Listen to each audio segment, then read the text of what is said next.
अब डिसोल्यूशन के टाइम पे कौन कौन से अकाउंट्स हमें प्रिपेयर करने हो सकते हैं? सबसे ज्यादा इंपॉर्टेंट जो है, इस पूरे चैप्टर की नींव कह सकते हैं, इस पूरे चैप्टर की जो नींव है वो है हमारा रियलाइजेशन अकाउंट। मतलब बाकी तो बच्चू अकाउंट है बिल्कुल, मतलब कुछ नहीं है उसके अंदर, लेकिन जो मेन चीज है ना वो रियलाइजेशन अकाउंट ही है। अगर आपको रियलाइजेशन अकाउंट समझ में आ गया तो समझ लेना आपको पूरा चैप्टर समझ आ गया, बाकी अकाउंट्स में कुछ भी नहीं है सीरियसली, ठीक है। तो इस पे मेन फोकस रहेगा हमारा। तो आपको रियलाइजेशन के साथ डील करना है, यहाँ पे हमें ये अकाउंट बनाना सीखना है, इसकी एंट्री सीखनी है। पार्टनर का लोन अकाउंट बनाने को आ सकता है, चाहे हमने लोन दिया हो या लोन लिया हो, दोनों में से कोई सा भी अकाउंट हो सकता है। पार्टनर के कैपिटल अकाउंट्स के साथ हम डील करेंगे यहाँ पे, और लास्ट में हमारा कैश और बैंक अकाउंट, ठीक है। तो ये 4 चीजें हमें सीखनी है यहाँ पे। अब सबसे पहले हम कंसेप्ट स्टार्ट करते हैं रियलाइजेशन का। ये रियलाइजेशन है क्या जो इतना इंपॉर्टेंट है? देखो, डिसोल्यूशन के टाइम पे मैंने कहा कि बुक्स क्लोज होती हैं।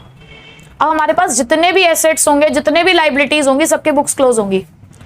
अब जब एसेट्स बेचेंगे, देखो कोई एसेट होगा जो प्रॉफिट पे बिकेगा, कोई एसेट होगा जो लॉस पे बिकेगा, कोई एसेट ऐसा होगा जो बिकेगा ही नहीं। ऐसे भी तो हो सकता है कि कोई एसेट ऐसा हो जो हमारा बिकेगा ही नहीं। अब हर एक अकाउंट को क्लोज करना इंडिविजुअली बहुत दिक्कत वाली बात है। और दूसरी बात, बिजनेस बंद होने जा रहा है। अगर मेरा कोई एसेट प्रॉफिट में बिका तो उस प्रॉफिट को मैं कहां लेके जाऊंगी, कौन से अकाउंट में डालूं? पहले तो होता था प्रॉफिट एंड लॉस अकाउंट, अब तो भाई बुक ही बंद हो रही है, बुक्स ही बंद है, बिजनेस बंद हो रहा है। क्या करूं प्रॉफिट एंड लॉस अकाउंट बना के? तो प्रॉफिट एंड लॉस अकाउंट तो बनेगा नहीं। कोई एसेट नुकसान पे बिका तो वो नुकसान भी कहां डालूं? लाइबिलिटी 10,000 की थी, 9,000 ही पे करनी पड़ी, 1,000 का फायदा हो गया वहां पर भी, तो उसे कहां रिकॉर्ड करूं? हाँ, वो तो बाद में है ना, पिक्चर में, इन क्वेश्चंस के बाद आया ना ये। तो एक बड़ी समस्या थी कि यार एक एक अकाउंट को इंडिविजुअली डील करना, एक एक अमाउंट्स के साथ डील करना, प्रॉफिट लॉस ये सब देखना बड़ी समस्या है। तो उन्होंने कहा ऐसा करते हैं, सारे अकाउंट्स को क्लोज करते हैं एक सिंगल अकाउंट का नाम लिख के। पर उन्होंने कहा सारे अकाउंट कौन से वाले? हर अकाउंट क्लोज कर दोगे क्या? जितने भी बैलेंस शीट में नाम लिखे होंगे सब क्लोज कर दोगे? उन्होंने कहा नहीं, सबको क्लोज करने की जरूरत नहीं है। देखो, एक तो आपने क्लोज करना है, सेक्शन 48 आपसे क्या कहता है कि आपको सबसे पहले थर्ड पार्टी की लाइबिलिटी देनी है ना, थर्ड पार्टी डेट्स पूरे करने हैं। तो ऐसा करना, इस रियलाइजेशन अकाउंट में आप जितनी भी थर्ड पार्टी डेट्स हैं वो ट्रांसफर कर देना, जितने भी थर्ड पार्टी डेट्स हैं वो रियलाइजेशन में क्लोज कर देना, ठीक। फिर वहीं से डील करेंगे उन सबके साथ। उसके अलावा कौन से एसेट्स को आप यहां पे ट्रांसफर करोगे? क्या सारे एसेट्स को? देखो, हमारा मेन मुद्दा क्या है डिसोल्यूशन के टाइम पे? एसेट्स को कैश में कन्वर्ट करना। जो ऑलरेडी कैश में कन्वर्टेड है क्या उसे भी ट्रांसफर करोगे क्या? यहाँ पे बैंक और कैश भी ट्रांसफर कर दोगे? वो तो ऑलरेडी कैश में कन्वर्टेड है, उसे कन्वर्ट करके क्या करोगे? या जनरल रिजर्व, भले लाइबिलिटी साइड का पार्ट है, क्या जनरल रिजर्व को आप कैश में कन्वर्ट कर सकते हो? एसेट नहीं है वो, वैसे पूछ रही हूं आपसे। रिजर्व वो तो प्रॉफिट का पार्ट था जो आपने निकाल रखा था। किसके प्रॉफिट का पार्ट था? तो पार्टनर को दे दो ना उनके कैपिटल अकाउंट में, तो उसे भी यहां क्लोज करने की जरूरत नहीं है। उसके अलावा एसेट साइड में आपको प्रॉफिट एंड लॉस अकाउंट लिखा हुआ है। एसेट साइड का प्रॉफिट एंड लॉस क्या होता है हमारे लिए? लॉस। क्या वो कोई कैश देके जाएगा हमें? तो ऐसे एसेट्स को ट्रांसफर करने की जरूरत ही नहीं है जो कैश में कन्वर्ट ना किए जा सकते हो। बिल्कुल आएंगे। जो भी एसेट आपको कैश देके जाएगा आपको वो यहां पे ट्रांसफर करना है, ठीक है। तो यहां पर आप कौन से एसेट्स ट्रांसफर करेंगे? Which can be converted into cash, और विच में रियलाइज एनी कैश, और which are equivalent to the cash, ठीक है। उन एसेट्स को यहां पर हमने ट्रांसफर करना है। अभी लंबी कहानी है बहुत ज्यादा इनकी। अब ये बात समझो कि ये रियलाइजेशन अकाउंट काम करता कैसे होगा। सपोज करो कि ये एक फर्नीचर अकाउंट है, ठीक है। यहां पे हमने लिखा हुआ है टू बैलेंस बीडी, 50,000 का मेरे पास फर्नीचर है। मुझे इस अकाउंट को क्लोज करना है। अकाउंट क्लोज कब होगा? जब जितना बैलेंस डेबिट में उतना बैलेंस क्रेडिट में हो, तभी क्लोज होगा। तो मैं क्या करूं, कैसे क्लोज करूं इस अकाउंट को? यहां पे क्या लिख दूं? मैंने यहां पे एक नया अकाउंट ओपन किया, मैंने कहा फर्नीचर तुम्हें कैश में कन्वर्ट करना है, भागो यहां से रियलाइजेशन अकाउंट में। तो मैंने यहां लिख दिया बाय रियलाइजेशन अकाउंट, ठीक है। हो गया अकाउंट क्लोज, हो गया ना। अब ऐसे अगर मैं लाइबिलिटी की बात करूं तो छोटा सा बना लेते हैं लाइबिलिटी। सन्ड्री क्रेडिटर्स है मेरे। सन्ड्री क्रेडिटर्स का आपको पता है कि लाइबिलिटी के बैलेंसेस क्रेडिट होते हैं। यहां सन्ड्री क्रेडिटर्स 20,000 के लिखे हुए हैं। मैंने कहा क्रेडिटर पेमेंट करेंगे तो सही, पहले देख तो ले पैसा कितना आ रहा है, क्योंकि हमने सेक्शन 48 पढ़ा है, वो कहता है कि पैसा आएगा तब आप थर्ड पार्टी लाइबिलिटी दोगे ना, आपको देनी है थर्ड पार्टी लाइबिलिटी। तो मैंने क्या किया, पैसा एक जगह पे इकट्ठा किया, एक ही अकाउंट पे पैसा आ रहा है, एक ही अकाउंट से पैसा जाएगा। अब मैं अलग अलग अकाउंट बनाऊंगी तो मुझे पता ही नहीं होगा मेरे पास पैसा है कितना। तो हमने रियलाइजेशन अकाउंट बनाया भी इसलिए कि भाई एसेट वहीं से बिकेंगे, वहीं से पैसा आएगा और वहीं से पैसा चला भी जाएगा, ठीक है। तो इसीलिए हमने सन्ड्री क्रेडिटर्स को भी कहा कि आप भी जाओ कहां पे, रियलाइजेशन अकाउंट। समझ आ रही है बात? कहने का मतलब यह है कि जब आप लाइबिलिटी क्लोज कर रहे हो तो उन्हें डेबिट साइड में क्लोज कर रहे हो। भाई क्रेडिट बैलेंस को क्लोज करना है तो कैसे करोगे, डेबिट बैलेंस ट्रांसफर करके। ऐसे जब आप एसेट्स क्लोज कर रहे हो तो किस साइड कर रहे हो, एसेट्स का डेबिट बैलेंस होता है, उसे क्रेडिट करके ही आप क्लोज कर सकते हो। कैसे क्लोज कर सकते हो, उसे क्रेडिट करके। रियलाइजेशन का कंसेप्ट स्टार्ट करते हैं विद जर्नल एंट्रीज, क्योंकि इस चैप्टर के अंदर जर्नल एंट्रीज बहुत इंपॉर्टेंट है, इजीली बन जाता है। एंट्री समझो, सबसे पहली हमारी एंट्री होती है transferring entry, for transferring the assets. मैंने आपको कहा ना कि यहां पे हमें कुछ एसेट्स ट्रांसफर करने होते हैं। अब एसेट्स के बैलेंसेस डेबिट होते हैं, आप उन अकाउंट्स को क्लोज करने जा रहे हो तो क्या करोगे, उन्हें क्रेडिट, ठीक है। तो आपकी पहली ट्रांसफरिंग एंट्री बनती है realisation account debit to sundry assets account. मैं यहाँ पे सन्ड्री एसेट्स इसलिए लिख रही हूँ क्योंकि अलग अलग एसेट्स के नाम होंगे। अब यहाँ पे मैं सिंगल सिंगल एसेट्स के नाम तो लिख नहीं सकती, plant and machinery, debtors, furniture, building, ठीक है, वो क्वेश्चन के अकॉर्डिंग होगा। उसके बाद नेक्स्ट एंट्री आती है फॉर ट्रांसफरिंग द लाइबिलिटीज। इसी तरीके से लाइबिलिटीज को भी ट्रांसफर करना है। लाइबिलिटीज के बैलेंसेस क्या होते हैं, क्रेडिट, तो क्लोज करने के लिए क्या करेंगे, उसे डेबिट, ठीक है। तो यहां पर एंट्री बनी sundry liabilities account debit to realisation account. ये समझ आया या नहीं? अब इसके बाद जैसे ही आपकी ये दो एंट्री हो जाती है ना, आपकी बुक्स में ये वाले एसेट्स नहीं है, आपकी बुक्स में ये वाली लाइबिलिटी नहीं है, क्लोज हो चुके हैं इनकी बुक्स। तो अब अगर आपके पास कोई एंट्री आती है इन्हीं एसेट्स या इन्हीं लाइबिलिटी से रिलेटेड, तो आप उन एसेट्स और लाइबिलिटीज का नाम नहीं लिखेंगे। फॉर एग्जाम्पल आपने यहां पे लिखा क्रेडिटर टू रियलाइजेशन और एंट्री आई कि हमने क्रेडिटर्स को 10,000 रुपए पे करे हैं, तो आप क्रेडिटर का नाम नहीं लिखोगे। वैसे आप एंट्री क्या लिखते हो, अगर क्रेडिटर को पेमेंट करनी होती तो जनरल एंट्री सिंपल क्या होती है, क्रेडिटर टू कैश। लेकिन अगर आपने यहां पर क्रेडिटर टू रियलाइजेशन ऑलरेडी कर रखा है तो क्या दोबारा क्रेडिटर टू कैश लिख सकते हो तुम? नहीं, तुमने उन लाइबिलिटीज और उन एसेट्स को एक नाम दे दिया रियलाइजेशन, तो आपको क्रेडिटर को साइड हटाना है और रियलाइजेशन को चिपकाना है। तो आपकी एंट्री क्या बनी, रियलाइजेशन टू कैश। समझ गए बात? जैसे ही ये दो एंट्री पास होंगी, कोई एसेट कोई लाइबिलिटी का नाम नहीं लिखेंगे आप जिनको आपने यहां ट्रांसफर कर दिया है, ठीक है। तो नेक्स्ट एंट्री देखिए जरा आप, फॉर एसेट्स रियलाइज्ड। तो अगर आप कोई एसेट्स को रियलाइज करते हैं, अगर आप कोई एसेट्स रियलाइज करते हैं तो आपका पैसा आएगा या जाएगा? आएगा ना भाई, एसेट्स को बेचकर पैसा आएगा, लाइबिलिटीज को सेटल करके पैसा जाएगा। तो इन एंट्री को करने के बाद ना आपका मेन फोकस इसी बात पे होना चाहिए, पैसे आने और जाने पे, ठीक है। तो आपके पास क्योंकि पैसा आएगा तो आप एंट्री करोगे cash and bank account debit to realisation account, ठीक। और अब एक थोड़ा सा कंसेप्ट बताती हूँ, फायदों में रियलाइजेशन को क्रेडिट कर देना, नुकसान में रियलाइजेशन को डेबिट कर देना, सिंपल सी बात। इन एंट्री को पास करने के बाद जब पैसा आए रियलाइजेशन क्रेडिट, जब पैसा जाए रियलाइजेशन डेबिट, सिंपल, ठीक है, बहुत ज्यादा दिमाग नहीं लगाना।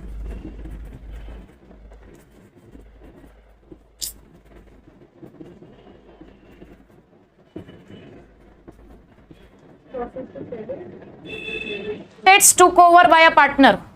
मेरा कोई एसेट मेरा कोई पार्टनर मेरा एसेट लेकर चला गया, फ्री में छोड़ देंगे क्या उसे? नहीं छोड़ेंगे भाई, भाईचारा कोई नहीं हमारा उसके साथ। हम क्या कहेंगे, पैसे दो। हम क्या कहेंगे उसे, पैसे दो। वो भी चतुर चालाक, वो कहेगा बिजनेस से पैसा लगा हुआ है या नहीं लगा हुआ है? लगा हुआ है ना, बिजनेस बंद होने जा रहा है, आपने कैपिटल का पैसा देना है ना मेरा, वहीं से काट लो। अगर आपने मुझे 50,000 रुपए देने हैं, 10,000 का आपका एसेट है, 40 दे देना, 10,000 अपने वहीं से काट लो। तो यानी कि जब कोई पार्टनर एसेट लेकर जाएगा हम उसकी कैपिटल से पैसा लेंगे, ठीक है। तो क्या मेरे पास पैसा आ रहा है? नहीं आ रहा ना। कहां से लेंगे पैसा? उसकी कैपिटल से। तो आप यहां लिखोगे partners capital account debit to, भाई जाएगा तो रियलाइजेशन से ही ना एसेट, तो टू रियलाइजेशन अकाउंट। क्या रिप्लेस हो गया? फायदा था ना, एसेट्स तो बिक गया ना हमारा, एसेट तो रियलाइज हो गया, पैसा आ गया तो कैश और बैंक लिख दिया, पैसा नहीं आया पार्टनर लेकर चला गया तो पार्टनर की कैपिटल का नाम लिख दिया, ठीक है। Next,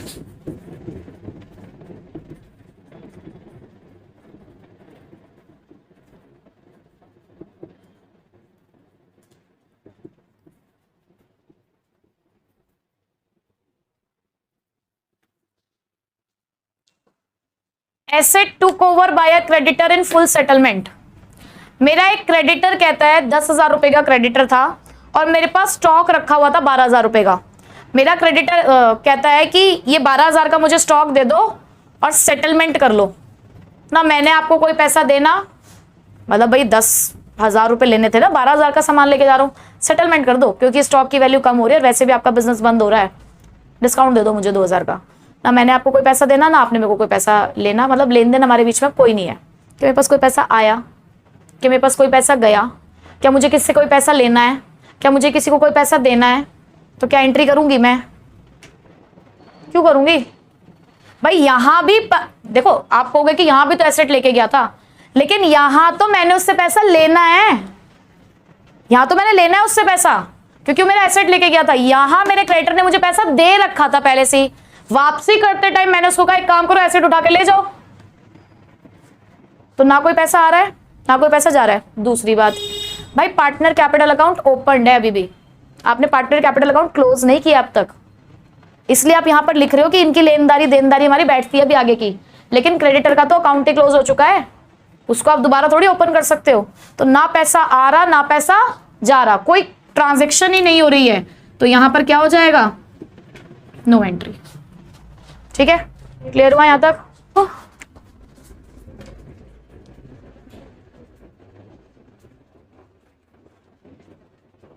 for settlement of liability, अब लाइबिलिटी की पेमेंट करनी है, ठीक है।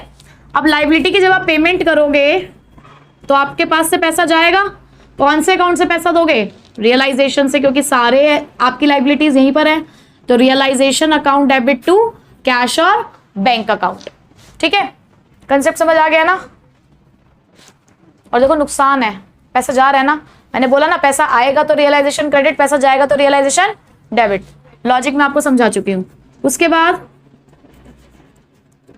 Liability paid off by a partner, अगर वही लाइबिलिटी कोई पार्टनर पे कर दे तो पार्टनर कहता है कि कोई बात नहीं, मेरे को रास्ते में क्रेडिटर मिल गया था, मैंने तुम्हारी लाइबिलिटी पे कर दी है, तो फर्म कहती है अच्छा ठीक है ओके कोई बात नहीं, अच्छी बात है।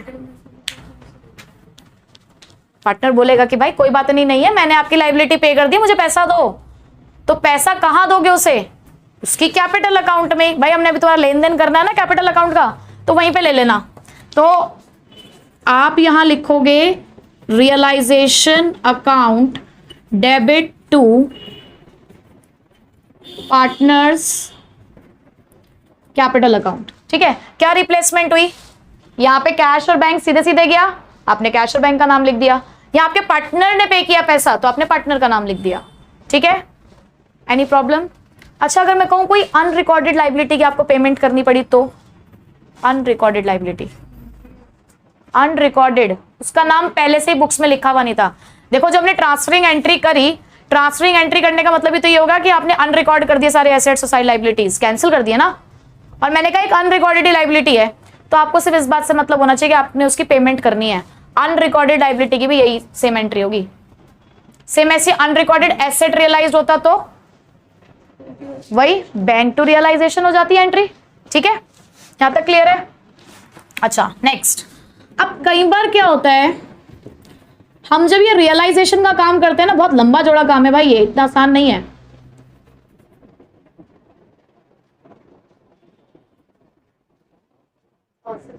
Remuneration to a partner. कई बार क्या होता है भाई, ये डिसोल्यूशन का काम इतना आसान नहीं है, तो हम ना अपने पार्टनर को सौंप देते हैं कि पार्टनर सुनो, ऐसा करो, आप ना ये काम जरा निपटा लो, एसेट्स को रियलाइज कर दो और जो पैसा आएगा उससे सारी लाइबिलिटी जरा सेटल कर दो।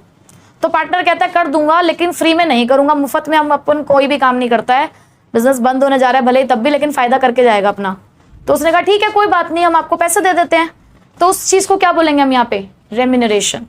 अच्छा, ये फर्म का खर्चा है या नहीं? एक पार्टनर को रेम्यूनरेशन देना फर्म का खर्चा ही तो है। तो फर्म अपने खर्चे कौन से अकाउंट से कर रही है? सारे रियलाइजेशन, क्योंकि उसका पैसा ही उसी अकाउंट में है। ठीक है, तो यहां पर एंट्री हो जाएगी, अगर किसी पार्टनर को आप रेम्यूनरेशन देते हो तो रियलाइजेशन अकाउंट डेबिट टू, कहां दोगे पार्टनर को रेम्यूनरेशन? उसके कैपिटल अकाउंट। बताइए समझ आया या नहीं? अब नेक्स्ट मेरा अपना पर्सनल फेवरेट टॉपिक, क्या कह रहे हो, खतरे की घंटी? अगर मेरा फेवरेट है तो एक्सपेंसेस। अब देखो रियलाइजेशन आप कर रहे हो तो कुछ खर्चे होते हैं उस टाइम पे, तो उन खर्चों को ना थोड़ा सा अलग तरीके से डीलिंग की जाती है यहाँ पर। तो मैंने यहाँ पे दो नाम लिखे। मैंने क्या लिखा है? मैंने लिखा है बॉन्ड बाय, बॉर्नी बाय नहीं है ये, बॉन्ड बाय। कौन भरेगा, किसका खर्चा है, किसकी जेब का खर्चा है? पेड बाय, निकला किसकी जेब से, और उसी के बेसिस पर होगी एंट्री। ठीक, पहला केस ध्यान से समझना बिल्कुल, नहीं तो ये गड़बड़ करोगे रियलाइजेशन एक्सपेंसेस, बाकी सारी एंट्री ठीक कर जाओगे, इसमें गड़बड़ करोगे। बहुत ध्यान से समझ लो, कान खोल लो एकदम, कान दिमाग आंख सब खोल लो। ठीक है, बॉन्ड बाय का मतलब क्या है? क्या बोला मैंने? किसका खर्चा है। पेड बाय का मतलब किसकी जेब से जा रहा है। फर्म की जेब कैश है और फर्म अपने सारे खर्चे रियलाइजेशन अकाउंट से करती है। एक बात ये दिमाग में रख लो। ठीक है, मैंने कहा फर्म का खर्चा फर्म पे करती है, फर्म का खर्चा फर्म पे करती है, तो क्या एंट्री होगी? फर्म ने खर्चे कहां से कर रही है? रियलाइजेशन खर्चों में क्या होता है? और पेड बाय फर्म की जेब से निकल रहा है। फर्म की जेब क्या है? कैश। तो क्या होगी एंट्री? पैसा आ रहा है क्या मैडम? पैसा जा रहा है। एंट्री क्या बनी? Realisation account debit to cash या बैंक। बताइए पहली एंट्री क्लियर? लड्डू entry simple.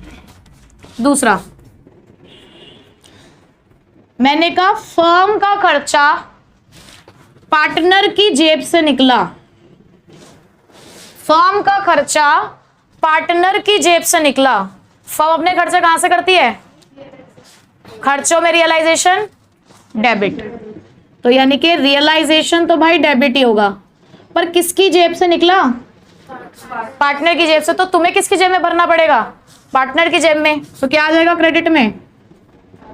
Partners capital account. भाई क्योंकि पार्टनर ने हमारे भी आप पे हमारा खर्चा भरा ना, तो उसकी कैपिटल को बढ़ा देंगे। ठीक है, तीसरा केस, भाई पार्टनर का खर्चा फर्म पे कर रही है, पार्टनर का खर्चा फर्म पे कर रही है। पार्टनर का खर्चा, तो पार्टनर अपने खर्चे कहां से करता है? फर्म ने ठेका थोड़ी ले रखा है पार्टनर का, कहां से करता है वो अपने खर्चे? अपने खुद के कैपिटल अकाउंट से। तो भाई उसका खर्चा है तो उसके कैपिटल अकाउंट को क्या करोगे? Debit, partners capital account. लेकिन उसने ये खर्चा कहां से ले लिया? फर्म की तिजोरी में से, फर्म की जेब से। तो फर्म की जेब क्या होती है? कैश, यानी कि फर्म का कैश कम हो गया। तो क्या लिखोगे यहाँ पे? टू कैश और बैंक अकाउंट। एंट्री समझ आई वाली? रियलाइजेशन कब इस्तेमाल करना है? जब फर्म का खर्चा हो, जब खर्चा फर्म का हो। खर्चा फर्म का नहीं था, खर्चा किसका था? पार्टनर का। तुमने पार्टनर का नाम यूज किया। जेब फर्म की थी तो फर्म की जेब कम कर दी हमने। ठीक है, नेक्स्ट, पार्टनर का खर्चा, भाई पार्टनर ही पे कर रहा है, तेरा खर्चा तू ही पे कर रहा है, मैं क्या करना, हम तो अपनी बुक बना रहे हैं।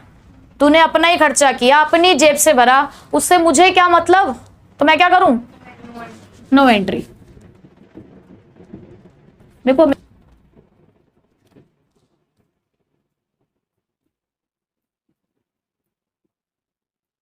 नेक्स्ट, किसी एक पार्टनर का खर्चा, सपोज उस पार्टनर का नाम है एक्स, पे किसी दूसरे पार्टनर ने किया है, तो मेरा खर्चा तुम पे कर दो, मेरा खर्चा तुम पे कर दो, और तुम तो शरीफ हो, मुझसे पैसे नहीं लोगे। वो मना कर रही है कि हाँ नहीं है हम शरीफ, लेंगे पैसे लेंगे, ठीक है। तो भाई किसका खर्चा है, किसका खर्चा है, एक्स का, किसी एक पार्टनर का। तो जिसका खर्चा उसका कैपिटल डेबिट। अच्छा, रियलाइजेशन का इस्तेमाल होना चाहिए क्या यहाँ पे? दो पार्टनर के आपस के खर्चे हैं, फर्म को क्या मतलब, फर्म को कोई मतलब नहीं है। फर्म को मतलब इसलिए कि क्योंकि वो उनके कैपिटल अकाउंट मेंटेन करती है, ठीक है। तो जिसका खर्चा उसके कैपिटल अकाउंट को हमने क्या कर दिया, डेबिट, और जिसने पे किया उसके कैपिटल अकाउंट को आप क्या कर दोगे, क्रेडिट। समझ आया? बढ़िया था कंसेप्ट, इसलिए one of my favourite concept, ठीक है।